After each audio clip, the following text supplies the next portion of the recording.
noches, queridos amigos de Entre Puntos. La verdad es que después de tanta tensión vivida esta semana con los casos de Odebrecht y las detenciones de políticos y funcionarios involucrados en fraudes, vamos a dar una tregua, ¿verdad? Y esta noche vamos a continuar con un tema que les ofrecimos el mes pasado cuando estuvieron aquí Osiris de León y Federico Velázquez explicándonos cómo por la atracción de la Luna a la Tierra y por la posición de cuadratura entre la Tierra, el Sol y la Luna, puede el mar, señores, retirarse de la costa muchos metros, dependiendo por supuesto del talud o la inclinación del fondo o profundidad del mar, pues que vendría siendo lo mismo, ¿no? Bueno, explicamos este fenómeno en ocasión del retiro del mar unos 60 metros en las costas de Las Terrenas y Sosúa el pasado 1 de mayo. Y les prometimos volver con estos dos científicos para explicar cuáles podrían ser las razones de las 10 plagas de Egipto que bíblicamente anteceden a la salida de los judíos de Egipto cuando el mar se abrió a su paso, episodio que explicamos ese domingo pasado. Las 10 plagas de Egipto son una serie de calamidades sobrenaturales que según el Antiguo Testamento y el Torá, Dios infligió a los egipcios para que su soberano dejara partir a los hebreos de ese país, de Egipto. Bueno, esta narración aparece pues en el segundo libro del Pentateuco, el Éxodo. En este libro se describe cómo Moisés y Aarón advierten al faraón que de no liberar a su pueblo, Dios le castigaría de una manera sucesiva con 10 grandes males que caerían sobre Egipto. Y según el relato, solo después de la última plaga, el rey libraría a su pueblo hebreo de esta esclavitud. Bueno, pues aquí tenemos nueva vez a Federico Velázquez y a Osiris de León con este tema tan interesante. Buenas noches, Osiris. Buenas noches, Federico. Muy buenas noches, Mónica, y gracias por invitarnos. Bueno, la verdad es que la gente les gustó mucho este último programa que hicimos explicando todo esto de la atracción del mar por la luna, cómo se retira el mar.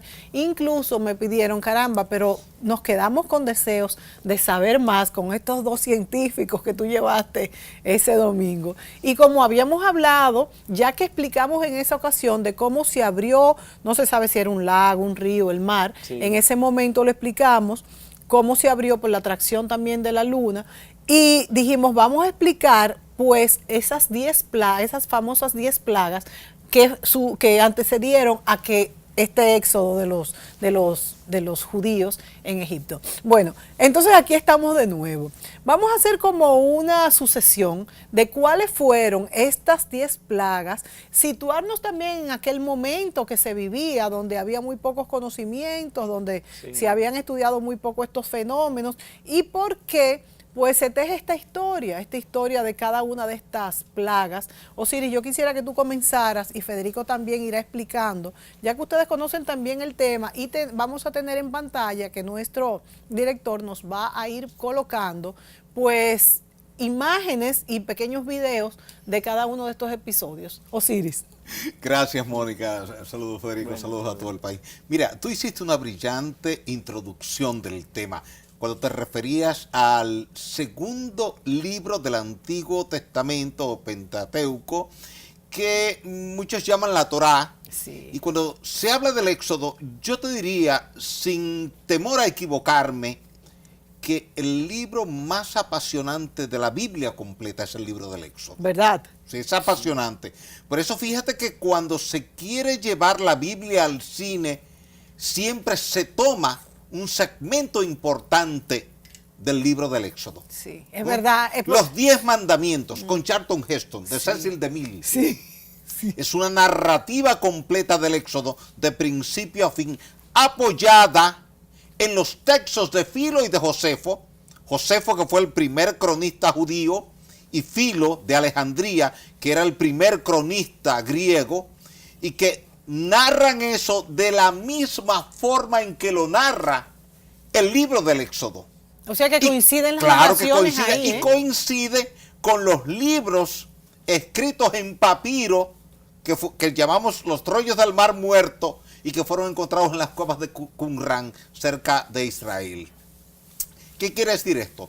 Que es una narrativa tan importante, tan interesante, tan apasionante, que cuando tú la lees, tú quieres leer más y más para adentrarte en el porqué y, como dices tú en la introducción, remontarte a aquel momento, claro, 3.500 años atrás, sí, y ver cómo desde el faraón hasta los judíos veían las realidades que ocurrían a su alrededor, porque para cualquier persona podía ser muy extraño el hecho de que Moisés le diga a Aarón, toma la vara, hiere las aguas del Nilo, y las aguas se pusieron rojas. Ahora, la gente no sabía en ese entonces que cuando hay una alta concentración de hidróxido de hierro en el agua de un río, se pone totalmente rojo ese río. Y tú lo puedes ver aquí en República Dominicana, en la zona de Cotuí, en la zona de Maimón, en la presa de Atillo, un río que se llama Margajita, que cuando tú tomas la muestra de agua y la mandas al laboratorio,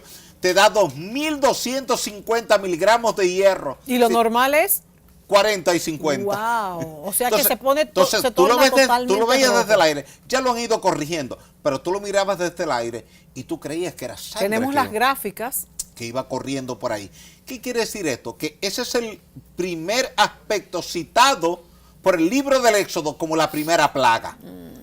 La sangre corriendo en el río Nilo. ¿Fruto de qué? Bueno, había ocurrido un terremoto, se había roto una parte de la corteza terrestre, dejó liberar el dióxido de carbono. Tú sabes que hay dos componentes fundamentales debajo de la corteza terrestre y que tienen mucho que ver con la vida del ser humano, la vida en su conjunto en el planeta, que es el dióxido de carbono. En la historia de la vida. En la historia de la vida. Sí. El dióxido de carbono, el CO2 y el vapor de agua. Cuando alguien te dice que el agua vino de planetas y asteroides, tú dices, pero yo veo que cuando un volcán hace erupción, la mayor cantidad del material que sale ahí es vapor de agua, acompañado de CO2, que es el dióxido de carbono. Ese mismo CO2 que tú tienes en la Coca-Cola, en la Pepsi-Cola o en el agua tónica, ese mismo CO2. Entonces, ese dióxido de carbono, cuando sale a través de esa fisura, entra en contacto con el agua, sale el hierro que estaba acumulado. Tú sabes que el hierro es el elemento químico más abundante en la corteza terrestre. Por eso cuando tú vas por Villa Altagracia y Piedra Blanca, tú ves la tierra también, roja. claro. Roja por el alto Sí, contenido de óxido férrico. Ahora Y toda bien, la tierra de Piantini también es Claro. roja. Sí. Pues Tú yo la me ves acuerdo arriba. porque yo desde pequeño Sí, estaba sí, ahí, roja, antes de que rojita. hubiera edificios. Claro. totalmente roja. Que si tú la Totalmente tomas y le echas roja. un vaso de agua, Sí. se pone como si fuera sangre. Se Sí. pone roja Claro, el agua. ese es el óxido férrico. El óxido férrico tiende a dar un color rojo, un rojo muy intenso que tiende a confundirse con el rojo sangre. Entonces, eso es lo que ocurre en el río Nilo en ese momento, porque al subir todo ese dióxido de carbono, producto del terremoto que mencionas. producto del terremoto que había ocurrido en la región, tú sabes que la zona del mar Mediterráneo es una zona sísmicamente activa. Siempre ha sufrido terremotos, históricamente. Y donde ocurren terremotos hoy, ha ocurrido terremotos desde que el planeta Tierra fue formado. Siempre hemos tenido terremotos. Quiere decir que ahí tenemos el primer aspecto, te lo voy a dejar ahí para que sigas conversando con Federico sobre esos temas, pero fíjate cómo un evento geológico Es vinculado convertido. con lo que llamamos la sismicidad termina liberando gases que a su vez te consumen parte del oxígeno que está ahí, te concentran el óxido de hierro y al mezclarse con el agua lo convierte en hidróxido de hierro y toma una coloración exactamente igual al color rojo de la sangre. Wow, interesantísimo, Siris, interesantísimos. Entonces yo te pregunto, Federico, ¿cómo combinamos estos fenómenos físicos, químicos, fenómenos de la naturaleza con, vamos a decir, estas historias que interpretadas a su manera pudieran pues decir que son cuestiones sobrenaturales, no se entendían, y que terminan con el éxodo del pueblo de los judíos de Egipto? Entonces, ¿cómo podemos engarzar todo esto? Que fueron 10 llamadas plagas descritas en la Biblia, 10 plagas, y, sí. que además Osiris bien que describe que pues hubo varios Apenas vamos en la testimonios. primera, y pero son luego varios, iremos describiendo son a varios Federico y yo las testimonios que otras 9. coinciden también. Porque una plaga también se relaciona científicamente con otra. Claro, Porque Entonces, es la causa. claro. Explícanos cómo se engarza todo esto, Federico. Lo que hay que comprender es que esa persona de esa época, y eso lo reconocen los judíos actuales, cuando uno comienza a estudiar, como hizo Osiris, el Éxodo, muy apasionante, pero también los libros que escribieron la gente de toda esa época de los judíos, como son, por ejemplo, la Mishnah, el Talmud, donde hay muchas traducciones. El Talmud son cientos de volúmenes, es más grande que la Biblia, el Talmud, porque ahí están inclusive juicios, que si fulano se robó una cabra, y también muchas tradiciones ahí. Pero los escritores judíos sí dicen que se perdió mucha información, porque las personas de la época de Moisés eran esclavos, eran personas sin instrucción. No tenían la misma instrucción de Moisés, que era un sacerdote egipcio y arquitecto además. Sí, sí. Entonces, los sacerdotes egipcios tenían un nivel, pero los esclavos tenían otro, eran iletrados, no conocían de nada. Y luego de la liberación, entonces, faltaron varias generaciones para que comprendieran algo de lo que se había escrito, pero hubo un problema fundamental. El gran problema que tienen ellos todavía hoy día es que lo que nosotros, por ejemplo, le llamaríamos mango hoy, ya dentro de varias generaciones le tenían otro nombre, porque las generaciones del medio no supieron tomar información sobre la parte de agricultura. Aunque en la Mishnah se ven muchas cosas, mucha información de nombre de plantas, de nombre de minerales, y de muchísimas otras cosas, también de medicina, se perdieron en la mitad, porque el hebreo ese que se habló en esa época no es el mismo hebreo actual. Y eso hace una y confusión todos esos terrible. nombres se perdieron por la falta de educación de las generaciones del medio. Y específicamente la generación después de Moisés y la siguiente. Fue hasta la cuarta que ya habían personas instruidas, que ya sabían cuál era la diferencia entre una cosa y otra, pero ya sus abuelos ya habían perdido esa información. Claro, y no se conoce. Y entonces, no se conoce. Entonces hay que situarse en la época cómo era eso. Y yo me pregunto entonces, Federico, ¿cuál fue la diferencia de tiempo entre una plaga y otra para que todo esto se relacionara como ¿cuántas eran? ¿Eran 7? 10 plagas. 10 plagas, son 10 10. plagas. 10 plagas. Que las Son 10 10 plagas. plagas pues desembocaron. La primera es la del agua, Sí. y la última es la de los primogénitos. Ah, claro. Así es, Bueno, es correcto.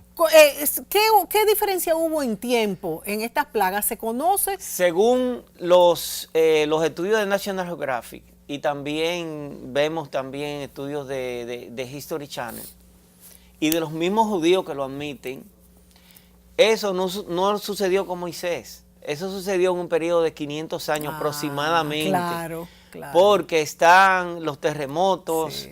están las plagas, está en el volcán Santorini, que queda una de las islas Sí, griegas, sí. que sucedió en el Así es. 1500 antes de Cristo. Sí, sí. Entonces, el juntar todo eso en un solo mes, eso no es posible. Claro, por eso te pregunto cuál Entonces, realmente ellos dicen que todo eso sucedió.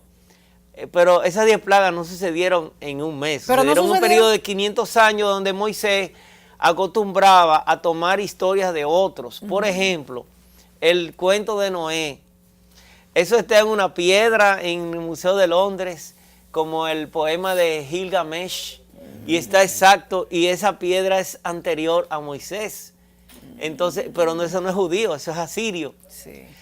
Entonces, y está narrada tal cual como en la Biblia, que 2 palomas, que 2 leones, que no sé cuánto, que al final soltaron un ave, que el ave volvió, que después el ave no ¿Está volvió. narrado en la piedra? Todo está narrado igualito que la Biblia. Entonces, eso quiere decir, y yo no culpo a Moisés de plagio de ninguna forma, es que a ese gentío ignorante, ¿cómo usted le va a aplicar el hidróxido Claro, de hierro? claro, y que claro. mira, y que el Pero carbono. no se sabía en ese entonces. No hay Además, no creo que forma. Moisés lo supiera No se tampoco. sabía, no se sabía. No No se lo sabía. sabía. Pero entonces no fueron acontecimientos sucesivos hasta que el pueblo hebreo salió de Egipto. No, inclusive muchos de los rabinos dicen que hay que leer la Torá, como ellos le dicen. Nosotros le decimos Pentateuco porque son 5 libros, pero los judíos le dicen la Torá.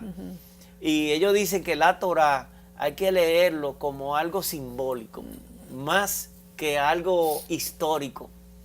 Hay una diferencia entre una cosa y la otra. Mucha diferencia, claro. Entonces, y además que no se culpa a Moisés de haber resumido una serie de historias, algunas judías y otras no judías, y juntarla ahí, porque esa gente había que educarla de esa forma. Uno piensa, bueno, pero hay un individuo que abrió las aguas, y después que ellos vieron todo eso, entonces se fueron a adorar a un dios de oro, un becerro de oro. Ustedes se imaginan que un individuo que tiene tal poder y otro va entonces a hacerle la antítesis, sabiendo que el otro tiene tanto poder. Eso no es posible, al menos que haya algo simbólico en el medio. Claro, porque todos estos escritos son simbología, como tú dices, para dejar algo en un pueblo que no tiene otra forma de educarse, y la Biblia viene siendo pues un relato de acontecimientos que muy bien pueden dejar muchísima sabiduría si se ven desde el punto de vista simbólico. Vámonos a la pausa y vámonos, Osiris, hablando justamente tú en el tiempo, situando como muy bien lo ha hecho Federico, en el tiempo estos acontecimientos y si anteceden o no al éxodo de los judíos en Egipto y otras de las plagas. Sí. Volvemos. Si ya has pensado en comprar tu vehículo usado, solicita tu préstamo a una tasa fija de un 12.5% a 1 año y un 15.5% a 5 años. Realiza lo que deseas en nuestra temporada de préstamos. Popular, a tu lado siempre. ¿Por qué es importante un sistema de pagos moderno y eficiente? Ha llegado el fin de mes y esperas la entrega de tu sueldo. Ya has calculado el pago de tus cuentas. Préstamo, casa, carro, luz, teléfono, estudios, comida. Pero imagina que solo te pudieran pagar en efectivo. Y no existen instrumentos de pago modernos y confiables que te faciliten cumplir a tiempo con tus compromisos. Esto afectaría tu vida diaria y también la vida de tus relacionados y de las demás personas. Quedarías mal. Perderías muchas oportunidades y tiempo. Para facilitar el uso eficiente del dinero en compras, ventas, pagos y transferencias, el Banco Central garantiza el adecuado funcionamiento del sistema de pagos, creando normas y reglamentos, autorizando instrumentos de pagos, tarjetas de crédito, débito y prepagadas, cheques, pagos móviles, transferencias nacionales y a Centroamérica para que la población pueda realizar sus actividades económicas con rapidez y seguridad. Pagos en tiempo real y tránsitos mínimos, logrando un notable ahorro de tiempo, contribuyendo así al buen funcionamiento del sistema financiero y de la economía. Porque un sistema de pagos confiable es parte importante del esfuerzo que hacemos para convertir tus sueños de hoy en tus logros de mañana. Campaña de Educación Económica y Financiera del Banco Central de la República Dominicana, por la estabilidad y el crecimiento.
Si estás pensando en montarte, viajar, remodelar tu casa o simplemente comprar algo nuevo, solo te hace falta solicitar un préstamo popular con tasa fija hasta 5 años. Realiza lo que deseas en nuestra temporada de préstamos.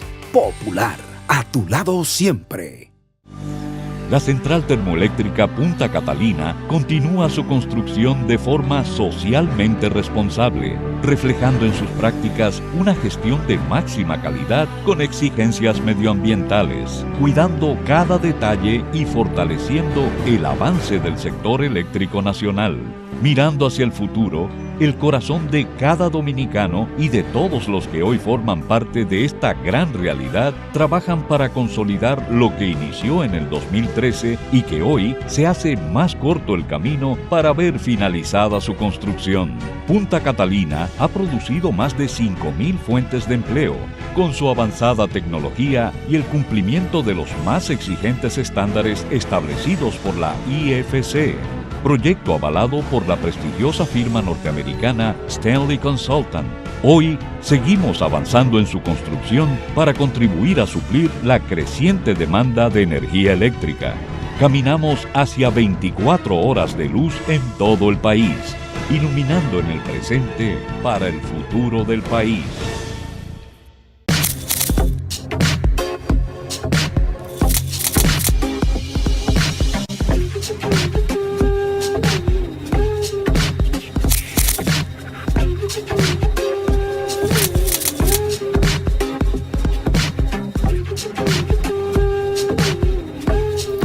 Entender y analizar estas 10 plagas de Egipto que según la Biblia anteceden el éxodo de los judíos saliendo de Egipto, no solamente nos ayuda a entender eso que pasó, sino que nos prepara para analizarlo todo, que es uno de los objetivos de este programa, que usted aprenda a analizar lo que vive, porque vive mejor, definitivamente. Osiris, háblame de el tiempo que transcurrió entre una y otra plaga y cuáles fueron las otras. Mira, el tiempo no es muy largo, lo que pasa es que habían hechos que se repetían en el tiempo. Y entonces diferentes generaciones vivían la misma experiencia. Porque lo mismo que te podemos explicar, Federico y yo, que ocurrió allá en Egipto en la época de Moisés, ocurrió en agosto del año 1986 en el lago Níos en Camerún, África, en la misma secuencia, exceptuando el éxodo. Claro, claro. Exceptuando el éxodo. En la misma secuencia. En la misma. Entonces, ¿qué ocurre? Tan pronto ocurrió el terremoto, salió el dióxido de carbono y salió el hierro. El lago se puso inmediatamente rojo, el lago Níos. Sí. Y detrás de ponerse rojo, entonces las ranas salen del agua porque tienen la facilidad de vivir en el agua o vivir en tierra, claro, son batracios. Sí. Entonces, pero los peces no pueden salir del agua. Entonces, por eso el libro del Éxodo te dice que la segunda plaga es de ranas.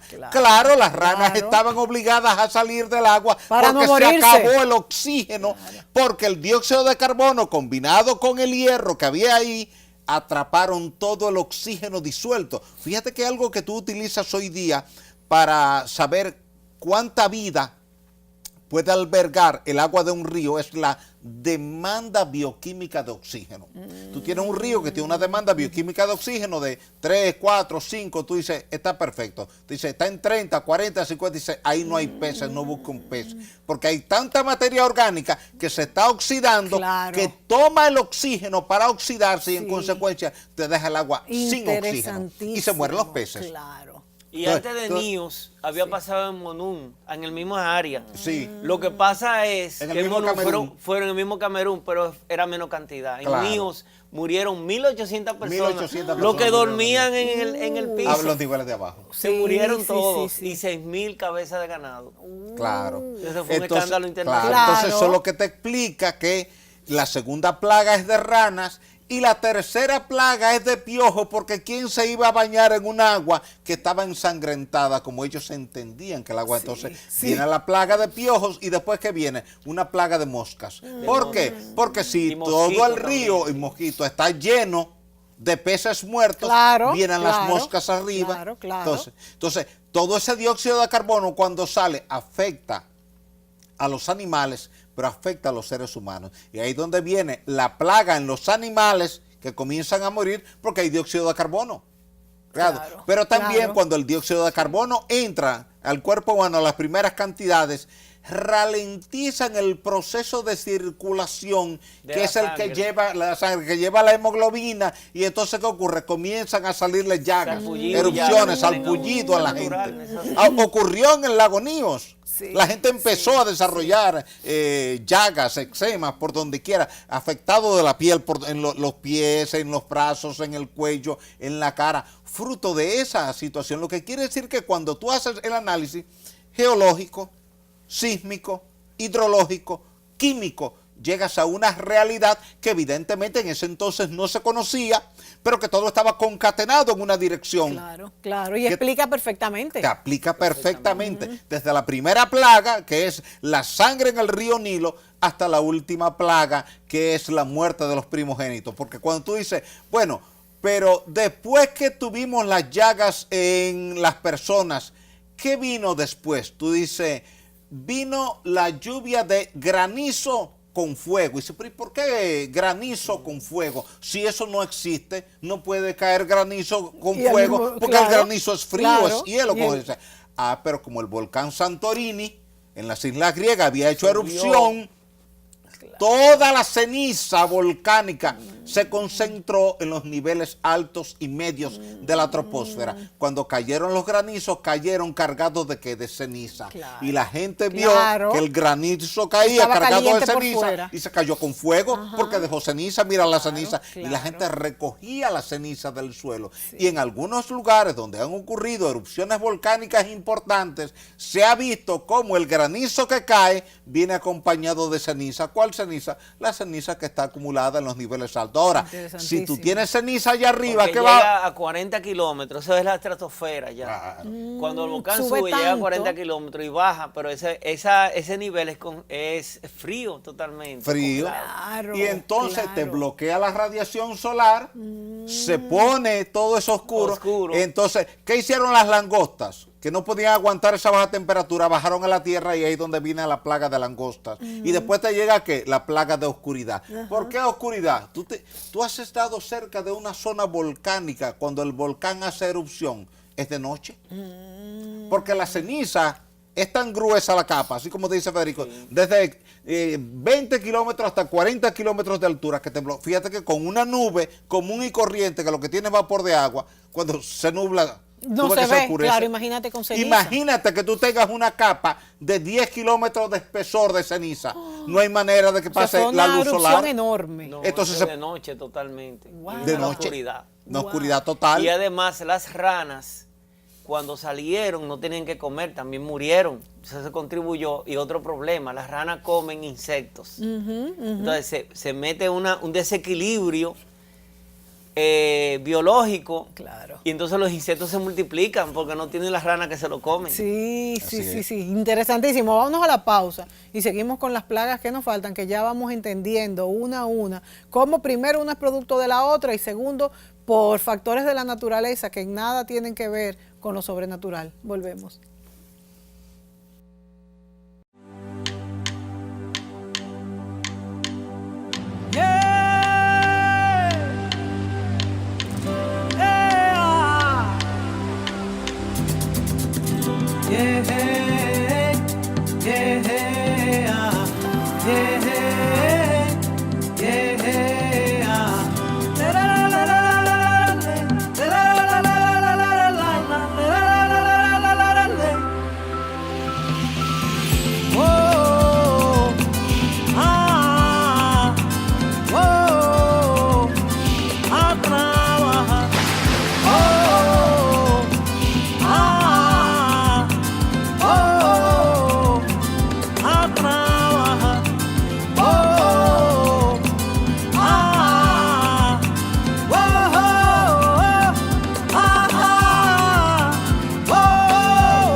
Si estás pensando en montarte, viajar, remodelar tu casa o simplemente comprar algo nuevo, solo te hace falta solicitar un préstamo popular con tasa fija hasta 5 años. Realiza lo que deseas en nuestra temporada de préstamos. Popular, a tu lado siempre.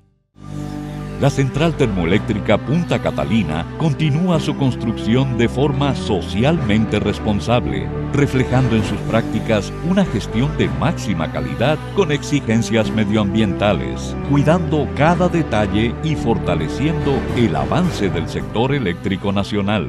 Mirando hacia el futuro, el corazón de cada dominicano y de todos los que hoy forman parte de esta gran realidad trabajan para consolidar lo que inició en el 2013 y que hoy se hace más corto el camino para ver finalizada su construcción. Punta Catalina ha producido más de 5.000 fuentes de empleo, con su avanzada tecnología y el cumplimiento de los más exigentes estándares establecidos por la IFC.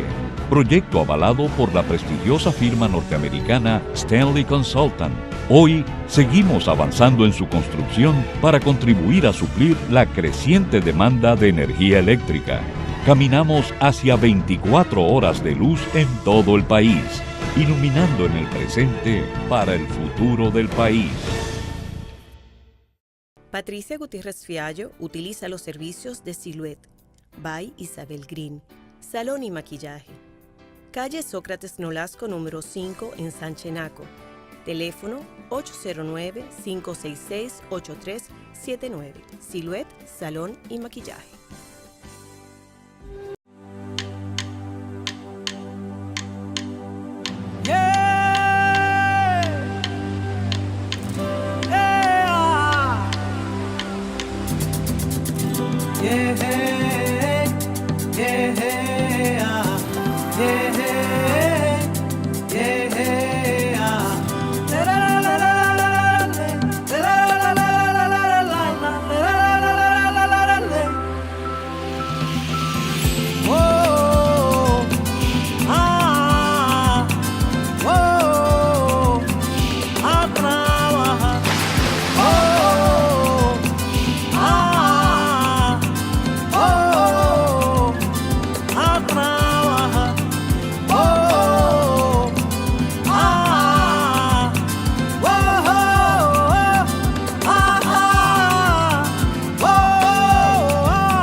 Federico, en todos los tiempos, más antes que ahora, por supuesto, hay grupos sociales, religiosos, políticos que dominan las sociedades y en aquella época era más fácil, pues, vamos a decir, llevarlas por un sendero X porque no se entendían las cosas que pasaban. Ya es un poco más difícil, estamos viendo ahora qué tan difícil es, ¿verdad? Ya no es fácil engañar a la gente.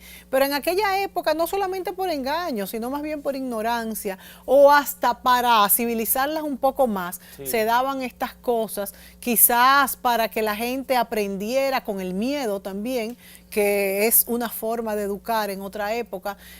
Quizás este fue el caso, por ejemplo, de las 10 plagas de Egipto. ¿Cuál es la que sigue ahora, después de la de las langostas? Después de la langosta sigue... Viene la plaga de la oscuridad. Sí. Después de la langosta viene la tiniebla. La langosta es la número 8. Y luego viene la de la oscuridad. Y después de la oscuridad, entonces viene la de los primogénitos, la muerte de primogénitos. Que fue la más terrible ya, porque mueren personas, niños, los primogénitos. Entonces, pero es que la gente no entendía cómo era posible eso. Ya dijimos anteriormente que la de los primogénitos ya sucedió en Camerún, la gente que vivía en el piso. Lo que pasa es que los egipcios, el primogénito vivía en el piso. Bueno, hay dos teorías. Vivía abajo por ser más cómodo. Más cómodo. Hay varias teorías diferentes. Una teoría es la del anhidrido carbónico y eso. Hay otro que le añaden cobalto 2 a la solución. ¿Pero cuál es la del anhídrido carbónico? Esa la del dióxido de carbono. Ah, ok. La del dióxido de carbono que sube y entonces la gente se ahoga. Porque la gente está, el que está durmiendo en la primera planta del piso, pues el anhídrido carbónico baja. Sí, porque es más pesado que el aire. Más pesado que el aire. Exacto, se queda abajo. Otros dicen que en medio de esa subida del anhídrido se combinó con cobalto. y el cobalto hace que el aire, además de ser más pesado que el anhídrido carbónico, se ve como medio negro o medio ¿Y de dónde azul. salió el cobalto? Bueno, hay otros que sostienen eso, que cuando las rocas en el interior de la Tierra, hay un terremoto y se chocan una con otra, es una de las teorías, que eso se combinó con cobalto y el cobalto hizo que esa niebla se viera negra o se viera azulada. El cobalto da un color azul a las pinturas. Sí. Entonces, esa es una teoría. Otra teoría es que esa misma, todas esas plagas juntas y todo eso, se combinaron con el trigo que estaba almacenado y eso formó un hongo que el primero que mandan a recoger es el primogénito también, y entonces se envenenaron. Bueno, esa es diferente teoría, pero para mí la más fuerte de todas es la del dióxido de carbono. Sí, yo creo pero porque es lo que se ha repetido en el lago Níos, es decir, toda la gente que vivía en los niveles bajos, alrededor del lago Níos, toda esa gente murió por el dióxido. Sin embargo, los que estaban en lugares altos no murieron. Y eso se extendió hasta 25 kilómetros alrededor del lago. Dios, mucho, ¿eh? Mucho. Hasta 25 kilómetros, eso es y mucho. viajó Eso a de una Santo Domingo a velocidad. Boca Chica. Mucho. Sí, como de aquí a Boca Chica, y viajó a una velocidad de 50 kilómetros por hora. Wow, a 50 kilómetros por hora fueron afectando los lugares. Y la cantidad de dióxido de carbono era 1 kilómetro cúbico de dióxido de carbono. Sí. Era mucho dióxido de carbono. Era mucho. dióxido de Y lo importante es que estas manifestaciones se han repetido en el tiempo, que no solamente fue cuando Solo que hoy día hay un conocimiento científico en materia de la química que no existía en ese entonces. Pero ya lo relacionamos con esto y nos hace ver mejor pues las causas de estas 10 plagas tan famosas bíblicamente hablando. Claro. Entonces, además, Moisés toma su nombre de los Moísa. Y el monte Sinaí, realmente, el monte que tiene ahora el nombre Sinaí, fue un monte cualquiera que le pusieron ese nombre, pero ellos saben que no lo han podido localizar. Y eso viene de Sanahel. Y Sanahel era una misión de varias tribus, vamos a decir, o varios sacerdocios, entre los del norte y los del sur, para encontrar aquellos documentos que contenían información válida de agricultura, de medicina, etcétera, que se habían guardado en las altas montañas antes del diluvio. Entonces, un monte que se llamaba Sanahel, parece. Sanahel no hubo ningún monte. Sanahel era Sa, los celtas del norte de Europa, blancos, los Na del sur, que eran africanos, y de ahí viene el nombre de negro. El nombre negro viene de Na.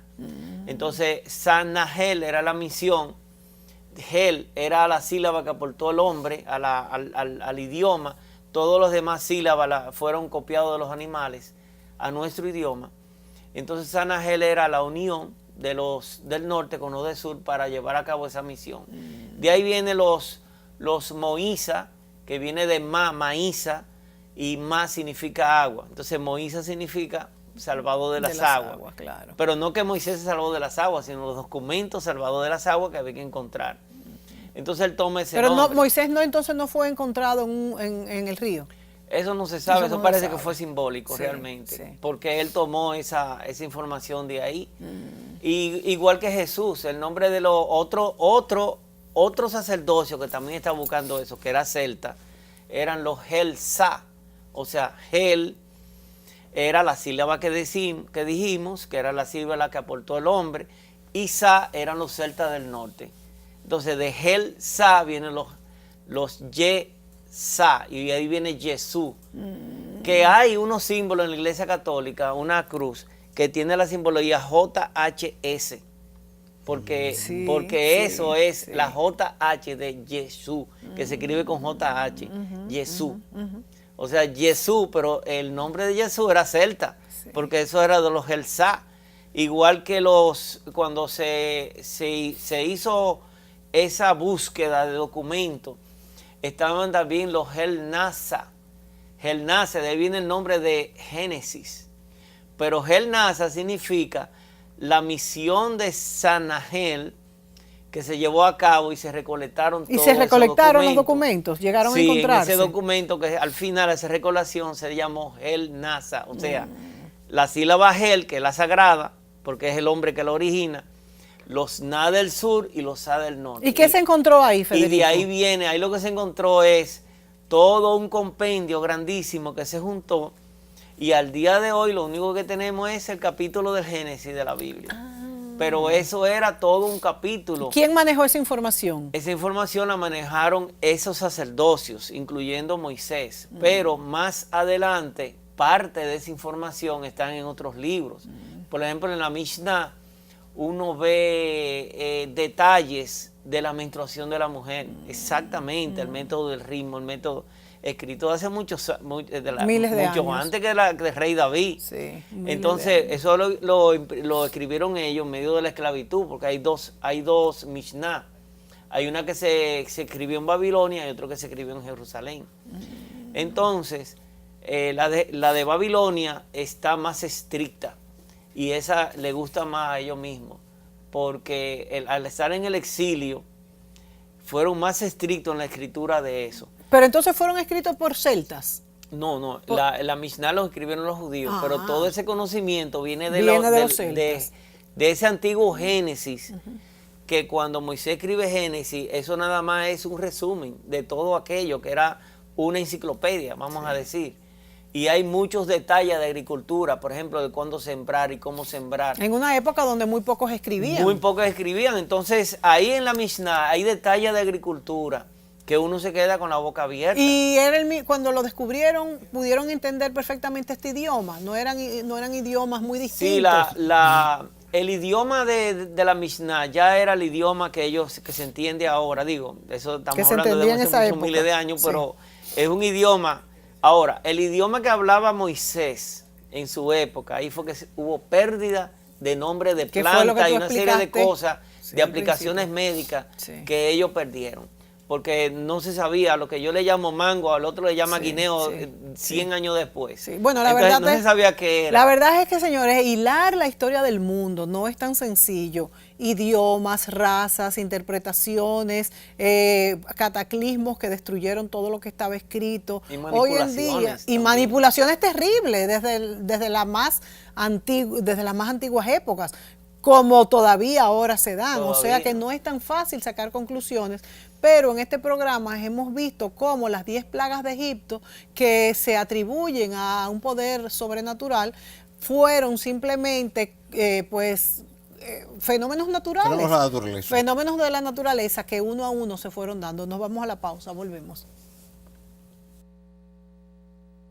Si ya has pensado en remodelar tu casa, solicita tu préstamo Extra Hogar Popular con tasa fija de 15.5% a 5 años. Realiza lo que deseas en nuestra temporada de préstamos.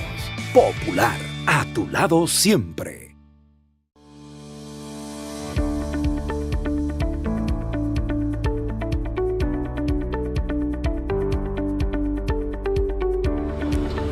Soy Miquel Rodríguez, soy maestro de obras civiles. Formo parte de los más de 5.000 dominicanos que trabajamos en el proyecto Punta Catalina. Este proyecto ha traído mucha luz y esperanza a toda la región sur. Hay muchos comentarios, muchas dudas con relación al proyecto. Yo que trabajo aquí, que conozco la verdad, voy a contestar tus preguntas. ¿Qué cambiará en RD gracias a Punta Catalina? Lo primero es que se van a acabar los apagones, porque vamos a producir más energía. Y además se va a reducir el costo de la energía en un 28%. ¿Por qué se hizo una planta de carbón? Lo primero es que no es el carbón común que conocemos para cocinar. No tiene nada que ver con eso. Este carbón es carbón mineral extraído del subsuelo de la Tierra y es el combustible más abundante del planeta. Esto reduce nuestra dependencia del petróleo y nos permite producir energía más barata. Yo me siento muy orgulloso de formar parte de Punta Catalina. No se deje engañar más. Es tiempo de que llegue la luz. Punta Catalina es 100% energía. No podemos dejar de dar las gracias una vez más al Salón Lorelén por tantos años al cuidado del cabello de Mónica Gutiérrez. El Salón Lorelén está en la calle Bayacán 25A, Urbanización Renacimiento. Teléfono 809-482-0848. Salón Lorelén. Y la buena noticia es que el Salón Lorelén abre a partir de ahora desde las 7 de la mañana hasta las 9 de la noche. ¡Qué maravilla! ¿Por qué es importante un sistema de pagos moderno y eficiente? Ha llegado el fin de mes y esperas la entrega de tu sueldo. Ya has calculado el pago de tus cuentas. Préstamo, casa, carro, luz, teléfono, estudios, comida. Pero imagina que solo te pudieran pagar en efectivo. Y no existen instrumentos de pago modernos y confiables que te faciliten cumplir a tiempo con tus compromisos. Esto afectaría tu vida diaria y también la vida de tus relacionados y de las demás personas. Quedarías mal. Perderías muchas oportunidades y tiempo. Para facilitar el uso eficiente del dinero en compras, ventas, pagos y transferencias, el Banco Central garantiza el adecuado funcionamiento del sistema de pagos, creando normas y reglamentos, autorizando instrumentos de pagos, tarjetas de crédito, débito y prepagadas, cheques, pagos móviles, transferencias nacionales y a Centroamérica para que la población pueda realizar sus actividades económicas con rapidez y seguridad. Pagos en tiempo real y tránsitos mínimos, logrando un notable ahorro de tiempo, contribuyendo así al buen funcionamiento del sistema financiero y de la economía. Porque un sistema de pagos confiable es parte importante del esfuerzo que hacemos para convertir tus sueños de hoy en tus logros de mañana. Campaña de Educación Económica y Financiera del Banco Central de la República Dominicana. Por la estabilidad y el crecimiento.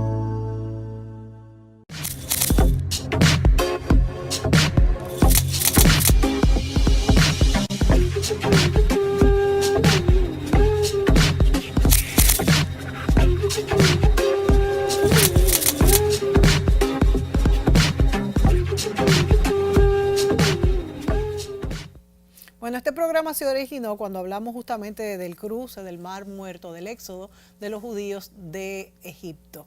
Y también todas estas plagas fueron, según la Biblia, pues lo que Dios infligió para que el faraón dejara salir a los hebreos de Egipto. ¿Cómo sucede esto, Osiris? Y vamos a hablar un poco de esta parte de la historia, que es la final, y es como donde ellos ganan la batalla, simbólicamente hablando.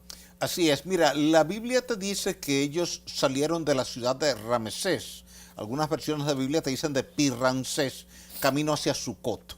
Entonces Sucot estaba justo del otro lado del ramal occidental del Mar Muerto, allá arriba, la parte más septentrional, que es una especie de ramal de una mezcla de agua salada y de agua dulce.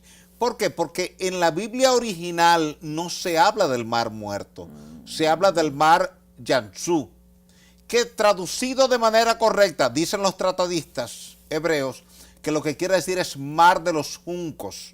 Entonces, ¿qué ocurre? Los juncos no se dan en agua salada, se dan en agua dulce o en aguas de transición entre agua dulce y agua salada, lo que llamamos hoy día marismas, que son esas zonas del mar que se te van entrando tierra adentro, pero hay un río que llega o hay una laguna de agua dulce y el agua está salobre. Es como la laguna de Grigri, más o menos. Exactamente, como la laguna de Grigri, donde tú tienes un manglar ahí, así mismo. Entonces, pero ese manglar tú no puedes llevarlo muy adentro al mar porque la salida, cuando tú tienes una salinidad como la normal del mar, que es 35,000 partes por millón de cloruro, se te muere el manglar. Claro, pero cuando tú tienes una salinidad de 1,000, 2,000 partes por millón, que es la zona de transición entre agua dulce y agua salada, él puede vivir. Eso pasa con los juncos. Entonces, ¿qué ocurre? Había un viento del este. La Biblia te lo dice, que había un viento del este. Cuando hay viento del este en esas zonas de marismas, el agua puede desplazarse un poco y permitir que entonces la gente pueda cruzar de un lado al otro. Esa es la zona donde hoy día está el canal de Suez. Supuestamente calcularon ese viento y anda por los 63 millas por hora. Más o menos algo así, que puede desplazarlo. De hecho, la Universidad de Boulder en Colorado hizo una modelación tanto en matemáticas como física en el laboratorio. Le hizo las dos cosas. La hizo matemáticamente a ver si daba el modelo y luego lo hizo físicamente, poniendo un viento, moviéndose del este, siguiendo la misma morfología del fondo en esa zona. Tomaron la topografía, entonces le dieron toda la morfología del lugar y se ve cómo el agua se desplaza. Ahora, tú dices, bueno, pero ¿y por qué entonces si los israelitas cruzaron, luego cuando viene el faraón detrás con los soldados se ahogan. Ahí hay una tesis que te dice, recuerda que estamos hablando de un fuerte terremoto que estaba secuenciado, que había más de un terremoto porque había una falla regional. Esos dos bracitos, esos dos ganchitos que parecen dos cuernitos que tú ves del Mar Muerto, allá, del Mar Rojo allá arriba, arriba, son dos fallas geológicas. Son dos fallas sísmicamente activas. Antes de llegar a Jerusalén, están en el norte de la península. Península Arábica. Los dos cachitos. Vamos a buscar el mapa. Esos son fallas sísmicas y esas fallas tienen potencial para producir terremotos. Entonces, si se te produce un terremoto grande, en esa zona puede entrar agua del Mar Muerto hacia esos dos cachitos que estamos ahí, que eran esas marismas, y puede el nivel del agua subir 3, 4, 5 metros y puede ahogarte la gente que esté cruzando ahí. Mucho puede subir, sí. Exactamente. Y entonces, eso quiere decir que ahí lo que hubo fue, y además hay otro factor, que el sitio por donde pasaron no es el sitio que hoy conocemos, porque las cosas se han ido desplazando. Es como la laguna Enriquillo, que antes tenía otro nivel. Y estamos hablando de 3.500 años atrás. O sea, hay muchas cosas que hoy día a lo mejor hay viviendas ahí y era de aquella época. En aquella época era parte de ese mar. Claro. O de esa agua dulce o semidulce. Sí. Entonces, si a eso nosotros también le añadimos las posiciones de la luna y el sol, pero no la posicionen con respecto al centro de la Tierra, que eso se me olvidó en el programa anterior decirlo. Yo no calculo nada con respecto al centro de la Tierra. Yo lo calculo con respecto a la posición topocéntrica, que es la posición en la superficie de la Tierra. Pero entonces son varias posiciones. Sí, depende porque del lugar. Lo que pasa es que los planetas se colocan, pero principalmente la Luna, que está muy cerca del Sol. Si uno calcula la fuerza gravitacional de la Luna con respecto al centro de la Tierra, eso me da un valor. Pero si la calcula con respecto a las terrenas, que no está en el centro de la Tierra, está en la superficie, incluso yo cuando calculo tengo que entrar a la altura. Yo me meto en Google Earth y agarro y digo, ahora es más fácil entonces. Claro, no, Google Earth me resolvió el problema, porque yo tenía que comprar mapas antes que me costaban hasta 15,000 pesos. Sí, claro. Y con Google Earth yo resolví el problema, nada más hay que poner el mouse y de una vez ahí uno sabe la altura y todas las cosas. Entonces yo le meto esa altura a los programas de computadora y eso me da la atracción con respecto a ese punto, no con respecto al centro de la Tierra. Claro, que es muy distinta. Que está a 3,000 kilómetros más para allá. O sea que ahora son mucho más precisas estos cálculos. Es mucho más preciso. Entonces, o sea que no es solamente la posición de la Luna y la Tierra con respecto al centro de la Tierra, que es lo que nos dan los calendarios comunes, sino la posición de la Luna y de la Tierra con respecto a ese punto. Entonces, Federico, viendo todo esto y cómo los astros influyen y determinan fenómenos naturales, pudiéramos sacar en conclusión de que así mismo como influyen en el agua, en el cuerpo humano, que somos un porcentaje tan alto del agua, influyen en nosotros. Sí, completamente. Eso se ha probado. Pueden influir en nuestro temperamento, en todo. El doctor Lieber, psiquiatra, él lo ha tabulado, influyen en nuestras emociones, influyen en los ambientes inclusive de los psicópatas, de los sociópatas principalmente. Influye el agua, influye mucho en la mujer, porque la mujer tiene más agua que el hombre. Yo no sé si tú sabías eso. No. Inclusive las tablas de obesidad que uno calcula cuando uno está en el gimnasio y calcula la cantidad de agua y todo eso. Las tablas de encontrar la parte de obesidad es diferente al hombre que a la mujer. Eso son dos cálculos diferentes. Básicamente porque tenemos más agua. Sí, cuando una persona pasa de 25 en el BMI, pero ese número viene ya separado por el sexo. ¿Qué es el BMI? El índice de masa corporal. La masa corporal cuando está sobre 25, ya eso es obesidad 1. Y cada 5 puntos es un tipo de obesidad. Diferente, claro. Pero es diferente la cantidad de agua de la mujer que del hombre. La mujer siempre tiene más agua. Entonces todo eso se equilibra. O sea que uno y cuando la luna ejerce fuerza gravitacional sobre los seres humanos, no solamente la marea sube y bajan, sino el temperamento de uno también sube y baja. Bueno, varían los temperamentos y se dice en la mujer mucho que es hormonal, pero tiene mucho que ver con esto. Bueno, y entonces para terminar, Osiris, todas estas cosas que han pasado en la historia, que muchas hemos visto que son fenómenos naturales con sus explicaciones científicas, ¿cómo pudiéramos, para tener como una conclusión del programa, hablar de cómo se han utilizado durante la historia para encauzar los pueblos, los países, el mundo, de una manera u otra, sea muchas veces como manipulación o sea otras veces como forma de llevar a personas que quizás no van a obedecer o a entender bien algo que se quiere, un estadio de la humanidad que se quiere sobrepasar? ¿Cómo tú crees que se han utilizado estos fenómenos en el mundo hasta ahora y en qué época vivimos respecto a la manipulación o el encauce de las masas? Mira, Mónica, toda la vida el ser humano ha utilizado lo sobrenatural, lo que es desconocido, lo que no es bien entendido, para intimidar a los demás. Siempre. En la antigüedad, cuando caía un rayo, te decían que eso era un castigo de Dios. Sí. Si había sequía, era un castigo de Dios. Si llovía intensamente, entonces te lo ponían también como un castigo de Dios. Fíjate que inclusive cuando la Biblia te habla del diluvio de Noé, te lo sobredimensiona. Sí.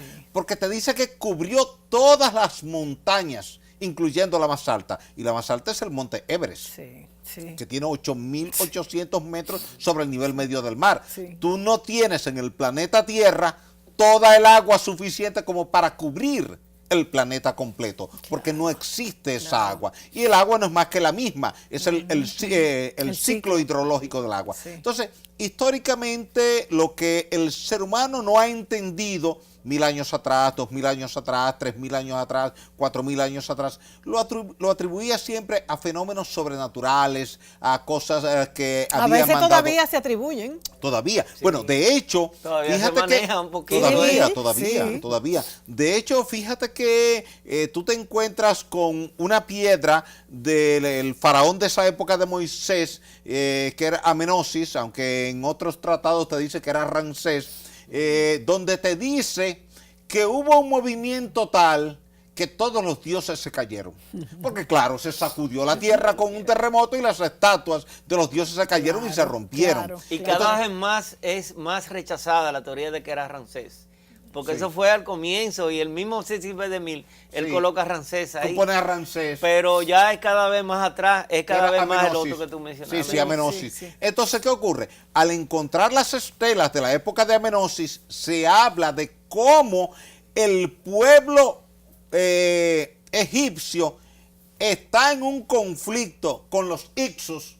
O sea, no lo menciona como judíos, como Ixos, y entonces que se van, y es precisamente a lo que se refiere el éxodo. Claro. Entonces, ¿qué quiere decir esto? Que tanto en el pasado como en el presente, lo que el ser humano no ha entendido, entonces le busca alguna explicación más allá, y le dicen esto es sobrenatural, estos son fuerzas de la divina, y entonces luego la ciencia se encarga de ir demostrando que esas cosas tienen una razón de ser, aunque naturalmente no hay por qué decir que no pueda existir un Dios que va condicionando los hechos de la naturaleza para que coincidan en una determinada dirección y en un determinado momento. No estamos desmintiendo eso. Claro. No nos queda más tiempo, pero quería agregar algo importante, que muchas veces estos fenómenos de la naturaleza que no explicamos y que tú muy bien dices, que se explican pues de esta manera sobrenatural, muchas veces se hacen por desconocimiento, pero otras veces